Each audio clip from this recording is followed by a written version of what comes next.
Students अस्सलाम वालेकुम। जैसा कि हमने क्लास 13 में पढ़ा था कि फ्यूचर परफेक्ट कंटीन्यूअस टेंस क्या होता है। तो आज हमारा क्लास 14 है। हमारे जो 12 टेंसेस थे वो हमारे पूरे हो चुके हैं। स्टूडेंट्स तो आज मैं क्लास 14 में आपको कुछ मेन टॉपिक बताऊँगा। बहुत इंपॉर्टेंट टॉपिक है जो आपको जानना ज़रूरी है क्योंकि आगे आपको काम आएँगे। तो सबसे पहला हमारा टॉपिक आता है to be tense. To be tense जो होते हैं वो मालकियत दिखाते हैं और जो ऑब्जेक्टिव सेंटेंस होते हैं हम विश करते हैं, प्रे करते हैं, उनको हम ऑप्टेटिव सेंटेंस कहते हैं। स्टूडेंट्स और हमारा तीसरा टॉपिक है इम्पेरेटिव सेंटेंस। स्टूडेंट्स तो सबसे पहले मैं आपको सिंपल टू बी वर्ब्स की डेफिनेशन बता दूं। तो सिंपल टू बी वर्ब्स वो होते हैं, इसकी डेफिनेशन ये है, to be verbs express action in their most basic form without indicating continuous, completed and habitual aspects. Students तो मैं आपको उर्दू में मीनिंग बताता हूँ। सिंपल टू बी टेंस जो होता है वो बयान करता है एक्शन को और ये मोस्ट बेसिक फॉर्म होती है सिंपल टेंस के बराबर में। ठीक है, ये बिल्कुल सिंपल टेंस होता है और ये ना तो कंटिन्यूअस होता है और ना कंप्लीट होता है और ना रेगुलर होता है tense. Simple to be verbs जो होते हैं वो इज, एम, आर या वाज वर या विल बी या शैल बी यही होते हैं। ठीक है, यहाँ पर मेरे पास एग्जांपल है, there are 25 students in the class. अभी यहाँ देखें, सिंपल टू बी वर्ब्स यहाँ पर हमें क्या दिखा रहा है, प्रेजेंस दिखा रहा है कि क्लास में कितने बच्चे हैं। ठीक है, यहाँ पर आर जो है हमें प्रेजेंस दिखा रहा है, ये होते हैं सिंपल टू बी वर्ब्स। जैसे कि मैं आपको वाज वर का एग्जांपल देता हूँ, दे वर विजिटेड कराची लास्ट टाइम। ये सिंपल टू बी वर्ब्स ऐसे होते हैं। और दूसरे नंबर पे हमारे आते हैं टू हैव वर्ब्स। तो हैव वर्ब्स की मेरे पास यहाँ पर डेफिनेशन है, मैं आपको बता देता हूँ। इट रेफर्स टू ओनरशिप और पोजीशन। ये जो रेफर करते हैं वो ओनरशिप और पोजीशन को जाहिर करते हैं। जैसा मैं आपको एग्जांपल देता हूँ, आई हैव टू पेन्स। तो यहाँ पर मैं मालकियत दिखा रहा हूँ कि मेरे पास दो पेन हैं।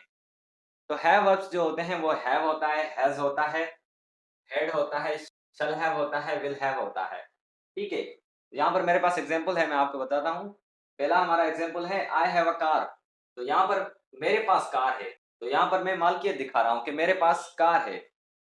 तो यहाँ पर हमारे पास दूसरा एग्जांपल है, शी हैज लॉन्ग हेयर्स। यहाँ पर हमारा हैज इस वजह से लगा है क्योंकि शी जो है सिंगुलर है।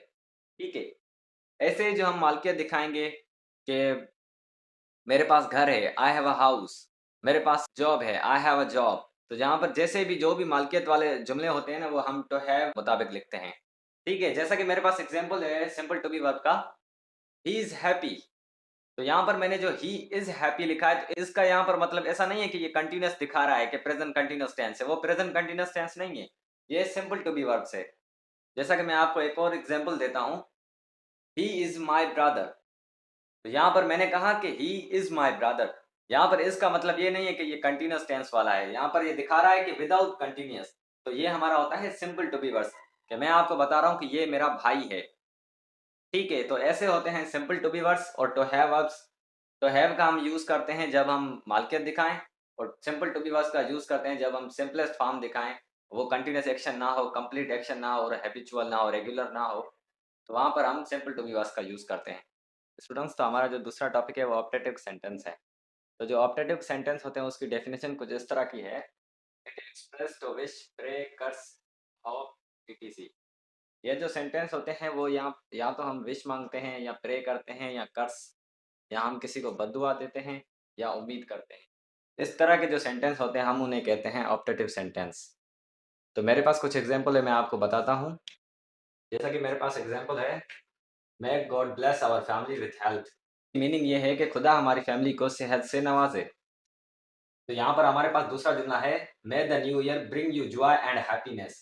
तो इस सेंटेंस का उर्दू में मीनिंग ये है कि खुदा इस साल आपको खुशी और खुशियां दे। तो यहाँ पर हम क्या कर रहे हैं, प्रे कर रहे हैं। ठीक है, तो पहला हमारा सेंटेंस था विश वाला और दूसरा हमारा है प्रे वाला। अब हमारे पास तीसरा सेंटेंस है, I wish I could speak 10 languages fluently. कि मेरी ख्वाहिश है कि मैं 10 लैंग्वेजेस रवानाई से बोलूं। तो इस सेंटेंस का ये मीनिंग है। तो आगे जाके वैसे भी हम ये करेंगे, तो इस वजह से मैं आपको थोड़ा बेसिक समझा रहा हूँ ताकि आपको समझ आ जाए कि ऑप्टेटिव सेंटेंस क्या होते हैं। तो उम्मीद करता हूँ कि आपको समझ आ गया होगा। अब हम चलते हैं तीसरे टॉपिक की तरफ। स्टूडेंट्स तो यहाँ पर हमारा तीसरा टॉपिक है इम्परेटिव सेंटेंस। तो यहाँ पर इम्परेटिव सेंटेंस की डेफिनेशन है, it express advice, request, order और फॉरबिड। ये बयान करता है एडवाइस, नसीहत करने को, रिक्वेस्ट करने को, ऑर्डर करने को और फॉरवर्ड करने को। फॉरवर्ड उसे कहते हैं हम किसी को कुछ काम करने से रोकें, कि जैसे कि मैं उसे बोलूं कि बाहर मत जाओ, तो यहाँ पर मैंने फॉरवर्ड किया। तो यहाँ पर मेरे पास कुछ एग्जांपल है। पहला हमारा सेंटेंस है अहमद ओपन द डोर।